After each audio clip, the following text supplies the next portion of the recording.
আসসালামু আলাইকুম। সবাইকে স্বাগতম ফাতেমাস কিচেনে। চলে আসলাম নতুন আরও একটি রেসিপি নিয়ে। আজকের রেসিপি হচ্ছে দুধ চিতই পিঠা। আর এই পিঠাটা কিভাবে দুধে ভেজানো হয় সেটাই আপনাদের সাথে শেয়ার করব। আর এই রেসিপিটি করেছে আমার বড় বোন। এখানে 3 কাপ পানির সাথে 2 কাপ মিঠাই দিয়ে দিয়েছে, আর দিচ্ছে তেজপাতা, দারুচিনি, 2টা এলাচ, সব মশলা দিয়ে এখন মিঠাইটাকে ভালোভাবে নেড়েচেড়ে জাল করে নেবে। যেহেতু এখন শীতের সময় সবার ঘরেই তো পিঠা খাওয়ার ধুম পড়ে গেছে, আর সবচেয়ে বেশি ভালো লাগে এই দুধ চিতই পিঠাটা খেতে। আর এদিকে হচ্ছে একটা নারিকেল কোড়া দিয়ে দিল। আর এই নারিকেল কোড়াটা দেওয়ার পর কিন্তু এটা ভালোভাবে বলক চলে আসা পর্যন্ত অপেক্ষা করবে। আর যে কাপটা আমি দেখালাম সেটা দিয়েই 3 কাপ পানি দিয়েছে, 2 কাপ মিঠাই দিয়েছে।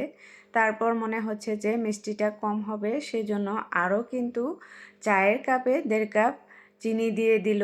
আর এদিকে কিন্তু ভালোভাবে মিঠাইটার বলক চলে আসছে। আর এখন দিয়ে দিচ্ছে পিঠা। এখানে 20টা পিঠা ভিজাবে।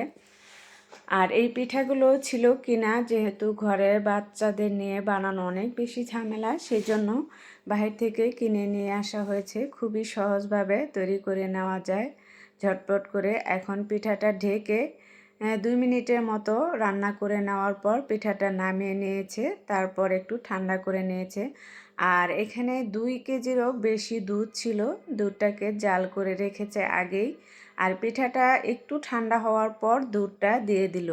কারণ হচ্ছে চুলাতে গরম অবস্থায় যদি দুধটা পিঠার উপর দেওয়া হয়, অনেক সময় দেখা যায় দুধটা জমে যায়, তখন কিন্তু পিঠাটা দেখতে ভালো লাগে না। সেজন্য পিঠাটা নামিয়ে একটু ঠান্ডা করে তারপরে এই দুধটা দিলে কিন্তু পিঠাটা অনেক বেশি সুন্দর হয়, খেতেও ভালো লাগে, দেখতেও ভালো লাগে।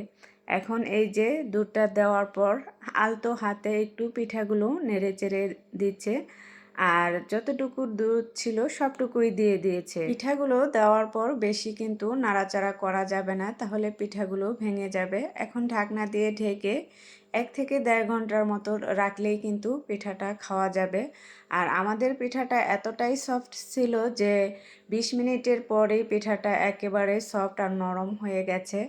আর আমার কাছে এই পিঠাটা মুড়ি দিয়ে খেতে খুবই ভালো লাগে। আমার মতো কে কে দুধ চিতই পিঠা মুড়ি দিয়ে খান অবশ্যই কমেন্টসে জানিয়ে যাবেন। যারা কখনো খাননি একবার হলো ট্রাই করে দেখবেন, আশা করি ভালো লাগবে। আর আজকের রেসিপিটি এই পর্যন্তই। আবারও চলে আসব নতুন কোনো রেসিপি নিয়ে। সেই পর্যন্ত সবাই ভালো থাকবেন, সুস্থ থাকবেন।